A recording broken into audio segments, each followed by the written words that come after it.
Hello students, welcome to civil staff Himachal. Civil staff Himachal में आप सबका स्वागत है। तो students, Himachal Pradesh state cooperative bank ने अभी रिसेंटली जूनियर क्लर्क की वैकेंसीज आउट की है और ये एग्जाम आईबीपीएस कंडक्ट कर रहा है। आईबीपीएस एक ऐसा बोर्ड है जो कि सभी बैंकिंग एग्जाम्स को कंडक्ट करता है। जैसे कि अगर आपने कभी आरबीआई या एसबीआई या फिर अगर आपने कभी आईबीपीएस के कॉमन बैंक्स का जो पेपर होता है वो कभी दिया है, तो बिल्कुल वैसा सा ही पैटर्न आपका Himachal Pradesh state cooperative bank का भी होने वाला है।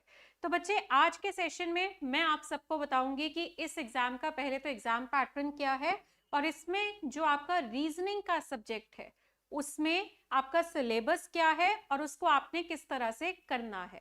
ओके, तो चलिए देखिए, सबसे पहले तो जूनियर क्लर्क एक, देखो यहाँ पे जो आपका डिफिकल्टी लेवल रहेगा है ना, सबसे पहले तो हम इस पेपर का डिफिकल्टी लेवल की अगर मैं बात करूं, देखो प्री भी होना है आपका और फिर मेंस भी होना है। तो प्री जो है वो मेंस से आसान होता है ना, प्री जो है वो आपका मेंस से आसान होता है, जिस वजह से प्री एग्जाम का लेवल जो है वो इजी एक्सपेक्टेड है और मेंस का लेवल जो है वो मॉडरेट एक्सपेक्टेड है। हाई लेवल हो नहीं सकता क्योंकि आपका जो एग्जाम है वो क्लर्क का है। ओके, तो प्री इजी और मेंस मॉडरेट। ओके, अब आपका जो एग्जाम पैटर्न है इन दोनों एग्जाम्स का वो क्या है, देखिए सबसे पहले तो आपका प्रिलिमिनरी एग्जाम होगा, प्री एग्जाम होगा जिसको आप प्रीलिम्स भी बोलते हैं। प्रीलिम्स में आपके जो सब्जेक्ट्स हैं वो इंग्लिश, मैथ्स और रीजनिंग। ठीक है जी, कुल मिलाकर 100 सवाल आपके प्रीलिम्स में आने हैं। एक सवाल 1 नंबर का होगा और आपको जो टोटल समय मिलेगा इनको सॉल्व करने का वो है 60 मिनट का। आपको 60 मिनट्स का टाइम मिलेगा इसको सॉल्व करने के लिए और 60 मिनट टोटल नहीं है। देखो, इंग्लिश का सेक्शन जो है उसके लिए आपको केवल 20 मिनट का समय मिलेगा, फिर वो लॉक हो जाएगा और उसके बाद आपका मैथ्स का सेक्शन सपोज अगला खुल रहा है तो वो आपका 20 मिनट के लिए ओपन होगा और फिर उसके बाद अगर आपका रीजनिंग का सेक्शन ओपन हो रहा है वो 20 मिनट के लिए ओपन होगा। यानी आपके अलग अलग सेक्शंस का भी अलग अलग टाइम है। आपके इंग्लिश के 30 सवाल है, 30 सवाल को आपको 20 मिनट में हल करना है। मैथ्स के 35 सवालों को आपने 20 मिनट में हल करना है और रीजनिंग के भी 35 सवालों को आपने 20 मिनट में हल करना है। ठीक है, तो आपको हम हमारे सेशंस में ये सिखाएंगे कि किस तरह से आप जो है केवल 1 घंटे के अंदर यानी 60 मिनट के अंदर 100 क्वेश्चन कर पाए। ये चीजें हम आपको सिखाएंगे क्योंकि इसके लिए आपको बहुत सारे शॉर्टकट्स की मदद लेनी पड़ेगी, बहुत सारे ट्रिक्स की मदद लेनी पड़ेगी। तो बच्चे, 31 मार्च तो आपके फॉर्म भरने की लास्ट डेट है ना, तो आपने लास्ट डेज की वेट नहीं करनी है, आपने जल्दी से फॉर्म भरना है, आजकल में फॉर्म भर दो। ठीक है, और आपके मई में एक्सपेक्टेड है आपका प्रीलिम्स का एग्जाम और फिर जून में आपका मेंस का भी हो जाएगा। तो अगर आप ऐसा सोच रहे हैं कि हम पहले प्रिलिमिनरी एग्जाम की तैयारी करते हैं बाद में मेंस की तैयारी करते हैं, तो आप बिल्कुल गलत सोच रहे हैं। ऐसे प्रिपरेशन नहीं करनी है आपने। आपने जब प्रिपरेशन शुरू करनी है ना, आपने प्री और मेंस को एक साथ प्रिपेयर करना है क्योंकि आपका सिलेबस सेम है प्रीलिम्स का भी और मेंस का भी। जो टॉपिक आपके प्रीलिम्स में आने हैं वही टॉपिक आपके मेंस में आने हैं, सिर्फ एक सब्जेक्ट एक्स्ट्रा हो जाता है मेंस में। अदरवाइज आपका इंग्लिश, रीजनिंग और मैथ्स जो कि प्रिलिमिनरी एग्जाम में आ रहा है, ये आपका मेंस के पेपर में भी English, reasoning, maths same syllabus के साथ आएगा। फर्क सिर्फ इतना है कि उसी टॉपिक के इजी क्वेश्चन प्रीलिम्स में होंगे और उन्हीं टॉपिक्स के हाई लेवल थोड़ा सा मुश्किल सवाल आपके मेंस में होंगे। तो अब फिर से थोड़ा सारे टॉपिक्स करोगे है ना, एक ही बार जब आप एक टॉपिक कर रहे हो तो उसको इजीएस्ट लेवल से हाईएस्ट लेवल तक आप करेंगे ताकि आपका उस टॉपिक का प्री भी हो जाए, प्री का लेवल भी हो जाए और मेंस का लेवल भी हो जाए। और दूसरी एक और बात है कि प्री और मेंस के बीच में आपको ज्यादा समय नहीं मिलने वाला, क्योंकि अगर आपने कभी आईबीपीएस के पेपर्स के बारे में सुना है तो बच्चे, आईबीपीएस के प्रिलिमिनरी एग्जाम के 30 दिन के अंदर ही मेंस का पेपर हो जाता है। आपका जो है टाइम बीच में जो होगा मिलेगा आपको वो बहुत कम समय होगा, कुछ दिनों का ही समय होगा। तो वो कुछ दिनों का समय जो है वो सफिशिएंट नहीं होगा मेंस की तैयारी करने के लिए तो आपको प्री से पहले ही मेंस को तैयार करना पड़ेगा। तो जो प्री और मेंस के बीच में आपको दिन मिलेंगे ना, उसमें आपने मेंस का सिलेबस नहीं करना, वो तो आपका पहले ही हो रखा होगा। उस समय में आपने मॉक टेस्ट देने हैं, यानी वो जो आपको दिन मिलेंगे वो आपने मॉक टेस्ट के ऊपर लगाने हैं। खूब सारे मॉक टेस्ट करेंगे ताकि आपके मेंस के पेपर में अच्छा स्कोर आ सके। ठीक है जी। और आपको मैं ये भी बताना चाहूंगी कि आपका जो प्रिलिमिनरी एग्जाम है वो सिर्फ क्वालिफाई करना है आपको, यानी जिन बच्चों का प्रिलिमिनरी एग्जाम क्लियर होगा उनका मेंस का कॉल लेटर आएगा, और जितनी आपकी वैकेंसीज है उसके 10 गुना बच्चों का प्रिलिमिनरी एग्जाम उन्होंने क्रैक करना है। ओके, तो सबसे पहले आप प्रीलिम्स देंगे, ठीक है जी, और अगर ये आपका क्लियर हो गया तो फिर आपका मेंस का पेपर होगा, और मेंस के पेपर में फिर से वही सब रीजनिंग, मैथ्स, इंग्लिश, और ये एक नया सब्जेक्ट है जर्नल अवेयरनेस का। सेम सिलेबस है, इंग्लिश का भी, रीजनिंग का भी और मैथ्स का भी, पर जीके एक सब्जेक्ट ही नया आपका मेंस में आ जाएगा। तो इनकी वेटेज क्या है?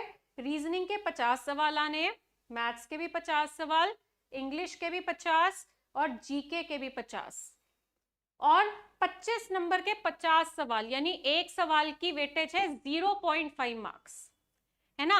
0.50 मार्क्स जो है वेटेज है आपके रीजनिंग के। एक सभी मतलब पूरे पेपर में आपके 200 सवाल है टोटल, आपके पूरे जो है पेपर के, मेंस पेपर के 200 सवाल है, और आपके मार्क्स है 100 मार्क्स, यानी आपका हर एक सवाल जो है वो केवल आधे नंबर का है। ठीक है जी। और समय कितना मिलेगा? रीजनिंग के 50 सवाल हल करने के लिए आपको 30 मिनट का समय मिलेगा, मैथ्स के लिए आपको 30 मिनट का समय, इंग्लिश का 30 मिनट, और जीके के लिए भी आपको 30 मिनट का समय मिलेगा, यानी कुल मिलाकर आपका 2 घंटे का पेपर है। 120 मिनट का समय मिल रहा है मेंस में।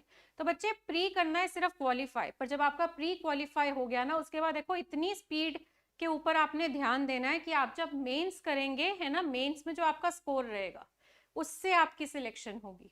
आगे इंटरव्यू कुछ नहीं है, ठीक है, बस ये मेंस ही है। असली जो आपका मेरिट लिस्ट बननी है ना, कि आपका जो स्कोर उन्होंने कैलकुलेट करना है, वो सिर्फ एक पेपर के ऊपर डिपेंड करता है, और वो पेपर है आपका ये मेंस का एग्जाम। प्रिलिमिनरी में चाहे आपने एक नंबर से पास किया हो, सपोज आपके पासिंग मार्क्स 50 थे, आपके 51 आए हैं, उससे आपको कोई नुकसान नहीं होने वाला। 50 नंबर अगर उसकी कट ऑफ गई है तो 51 वाला और 91 वाला बराबर है। असली कहानी तो मेंस की है कि मेंस में उनका स्कोर कैसा जाएगा। ठीक है जी। तो ये है आपका एग्जाम पैटर्न। तो अब इसमें बच्चे रीजनिंग आपकी प्री में 35 क्वेश्चन आ रहे हैं और मेंस में आपके 50 क्वेश्चन आ रहे हैं। तो अब आपका सिलेबस क्या है वो जान लीजिए, ठीक है। और उससे पहले मैं बताना चाहूंगी कि आपकी 1/4% नेगेटिव मार्किंग भी है, मतलब हम किसी सवाल को ऐसे ही नहीं गेस करके सॉल्व करेंगे, प्रॉपर आंसर निकलेगा तभी आपने अटेम्प्ट करना है, नहीं तो आपने गेस वर्क से किसी भी ऑप्शन को मार्क नहीं करना। ठीक है जी। और आपका जो क्वेश्चन है उसमें 5 ऑप्शन मिलेंगे, मल्टीपल चॉइस 5 ऑप्शंस आपको दिए होंगे। ओके और जो फाइनल सिलेक्शन है वो मैंने अभी बताया कि फेज 2 पे बेस्ड है, फेज 2 यानी मेंस एग्जाम पे बेस्ड है, और आपके फेज 2 की जो मिनिमम परसेंटेज है वो 45 है, मतलब आपकी कट ऑफ जो है वो 45 से अबव होगी, 45 से नीचे नहीं जाएगी। ओके आपका जो मेंस है उसकी कट ऑफ जो भी जाएगी वो 45% से नीचे नहीं होगी, एटलीस्ट 45% और मोर देन 45% आपकी वेटेज, आपकी जो कट ऑफ है वो आपकी मेंस की जाएगी। ओके तो ये कुछ बातें हैं जो आपको पता होनी चाहिए। तो बच्चे रीजनिंग के सिलेबस में टॉपिक्स आपके कौन से हैं? एक तो देखो है सिटिंग अरेंजमेंट। देखो सिटिंग अरेंजमेंट एक ऐसा टॉपिक है, सिटिंग अरेंजमेंट और पजल्स दोनों, जो आपके प्री में भी 35 में से आधे से ज्यादा सवाल आपके सिटिंग और पजल के होंगे, और मेंस में भी 50 में से आधे से ज्यादा सवाल सिटिंग और पजल्स के ही होंगे। ठीक है जी। यानी अगर मैं प्री की बात करूं तो प्री में आप 35 में से उम्मीद लगा सकते हैं कि आपको 15 से 20 सवाल मिलेंगे सिटिंग और पजल के, और यदि मैं मेंस की बात करूं तो मेंस में आप उम्मीद लगा सकते हैं कि आपको 25 से 30 सवाल मिलेंगे सिटिंग और पजल के। तो ये दोनों आपके सबसे इंपॉर्टेंट चैप्टर बन जाते हैं रीजनिंग के। ओके अच्छा, अब कहीं कहते हैं कि फिर हम यही कर लेंगे बाकी छोड़ देंगे, तो बच्चे ऐसे नहीं चलेगा। आपको 100% सिलेबस करना है यदि आप चाहते हैं कि आपका नाम मेरिट लिस्ट में आए। वेटिंग लिस्ट में हमें नाम नहीं चाहिए, हमें सिर्फ प्री क्वालिफाई नहीं करना, हमें सिर्फ मेंस को पास नहीं करना, हमें सिलेक्शन चाहिए। और सिलेक्शन के लिए आपका नाम मेरिट लिस्ट में सबसे ऊपर होना चाहिए, है ना। और टॉप पे नाम अगर आप चाहते हो कि आपका आए, उसके लिए आपको 100% सिलेबस करना पड़ेगा, प्रैक्टिस खूब सारी करनी पड़ेगी, ठीक है जी। तो पजल्स और सिटिंग की सबसे ज्यादा वेटेज होती है। उसके बाद इनइक्वालिटीज के 5 सवाल, आपके प्री में भी 5 और आपके मेंस में भी 5। वही बात है कि प्री में थोड़े आसान होंगे, मेंस में थोड़े से मुश्किल होंगे as compare to pre. Syllogism के भी 5 क्वेश्चन, प्री में भी 5 और मेंस में भी 5, ठीक है जी। इनपुट आउटपुट के 5 क्वेश्चन आते हैं आपके सिर्फ मेंस में, ये प्री में नहीं आता। कोडिंग डिकोडिंग के 5 से 7 सवाल आपके प्री में भी और आपके मेंस में भी, ठीक है जी। डाटा सफिशिएंसी के 5 सवाल आते हैं आपके केवल मेंस में।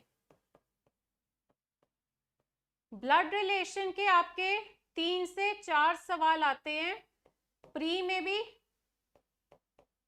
और मेंस में भी।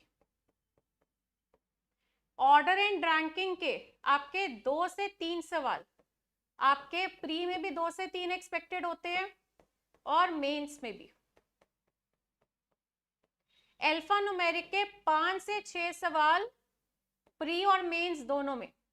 तो आप समझ रहे हैं ना कि हमें प्री और मेंस को एक साथ ही करना पड़ेगा, सिलेबस ही इस तरह से है। डिस्टेंस और डायरेक्शन के भी आपके 3 से 4 सवाल आते हैं आपके प्री में भी और मेंस में भी। और उसके बाद है आपका वर्बल रीजनिंग, जिसमें कि आपकी assumption, conclusion, course of action ऐसी चीजें होती है। उसके आप 5 सवाल उम्मीद कर सकते हैं केवल मेंस में, प्री में नहीं आता, मेंस में आता है।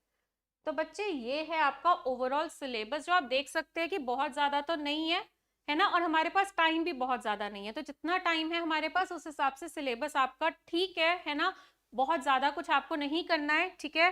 तो बट ये है कि करना, देखो ये जो आपको समय इस टाइम पे है, मार्च का महीना, अप्रैल का महीना और मई का महीना, जी जान लगाकर आपको लगना पड़ेगा, है ना, यदि आप चाहते हैं कि आपका ये पेपर क्लियर हो। और मई में तो आपका पेपर ही है, और मार्च के हम आज अभी ये मिड ऑफ मार्च में है ना। तो मतलब 3 महीने भी पूरे नहीं है, एक तरह से 2.5 महीने ही आप मान के चलो। पर ये 2.5 महीने दिन रात मेहनत करो, अच्छे से अपना पहले सिलेबस पूरा करिए, जिसमें प्री मेंस मिलाकर ही आप पढ़ेंगे, ठीक है। और सिलेबस पूरा करने के बाद प्रैक्टिस पे ध्यान दीजिए, और प्रैक्टिस का करने का सबसे बढ़िया तरीका होता है मॉक टेस्ट। मॉक टेस्ट पे जोर लगाइए, उसी से आपका स्कोर बढ़ता है। तो बच्चे ये है आपका पूरा सिलेबस रीजनिंग का, और आपको मैंने सब बता दिया कि प्री में क्या आता है और मेंस में क्या आता है, ठीक है। और सबसे ज्यादा अगर हमें प्रैक्टिस करनी होगी वो सिटिंग और पजल की करनी होगी, क्योंकि आपके आधे से ज्यादा सवाल प्री और मेंस दोनों में सिटिंग और पजल के होने वाले हैं। तो उम्मीद है कि आपको अच्छे से समझ आ चुका है कि ये जो आपका रीजनिंग है, इस पेपर में जो रीजनिंग का सब्जेक्ट है वो आप किस तरह से हैंडल करेंगे। बच्चे आपको हम शॉर्टकट्स भी सिखाएंगे, कंसेप्ट भी सिखाएंगे, क्योंकि प्री तो देखो शॉर्टकट से सॉल्व होता है ना। प्री में क्योंकि इजी लेवल का होता है, वो शॉर्टकट से बहुत आराम से हो जाता है। मेंस में ना शॉर्टकट के साथ आपको कंसेप्ट की भी जरूरत पड़ती है, क्योंकि मेंस में थोड़ा सोचने वाले सवाल आ जाते हैं। तो इसीलिए हम देखो ये नहीं चाहते कि हमारा बच्चा सिर्फ प्री क्लियर करे, हम चाहते हैं हमारा बच्चा प्री और मेंस क्लियर करके सिलेक्शन लेके आए। तो इसके लिए हम आपको हर चैप्टर में कंसेप्ट के साथ शॉर्टकट भी बताएंगे, और आपकी खूब सारी प्रैक्टिस भी करवाएंगे, ताकि आप सब फर्स्ट अटेम्प्ट में ही, इसी बारी में ही इस पेपर को अच्छे से क्लियर कर लो। ओके तो अच्छे से अब आपने पढ़ना है, सब कुछ आपको समझ आ गया होगा कैसे इस पेपर को हमें हैंडल करना है और इस सब्जेक्ट को कैसे हैंडल करना है। तो all the best to all the students, अच्छे से तैयारी करिए, जी जान लगा दीजिए और इस पेपर को क्लियर करिए। Okay students, thank you so much.